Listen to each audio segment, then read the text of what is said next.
Welcome to the only daily podcast focusing on compliance news of the day. Each morning, start your day with a cup of coffee and Tom Fox, the voice of compliance, to hear about 4 of the top compliance, corruption, or leadership stories you will need to start your day.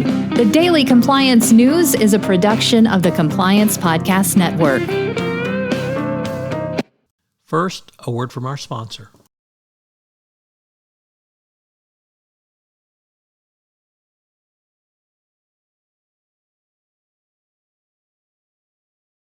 Daily Compliance News for January 5, 2023, the Hell Hath No Fury edition. And we begin with that story as it turns out that the whistleblower against U.S. men's national soccer team coach Greg Berhalter were the parents of a son who was benched and did not play during the World Cup. How's that for parental love and guidance? I don't know if this is going to set whistleblowers back years, but pretty clear why they did it, because they knew about it when it happened 30 years ago. So just a sorry state of affairs by 2 parents pissed off because their son was tanked his World Cup options. Next up from Reuters. The United States is seizing approximately 7% of Robinhood stock that was owned by SBF, or at least an entity tied to him. So that's a huge amount of stock. It will make the U.S. one of the largest shareholders of Robinhood, and it's 56 million shares. Next up, in a story that focuses on both corruption and human rights abuse in the Chinese fishing fleet off Ghana. There have been very troubling allegations of not simply corruption, but abuse of workers.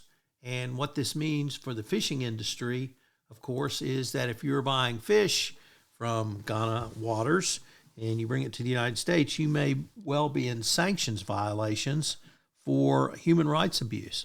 Of course, most Western European countries have the same rules and regulations. So these human rights abuse allegations are quite serious, and it's going to be interesting to see how all of that plays out.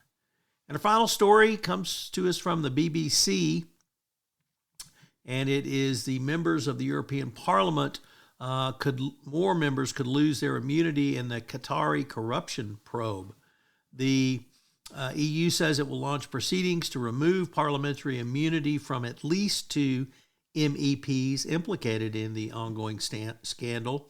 And if that happens, it's going to be very difficult for those members to bring defenses that they typically would bring. The Qataris still say that they have nothing to do with this, don't know what anyone's talking about, and don't want anyone talking about it.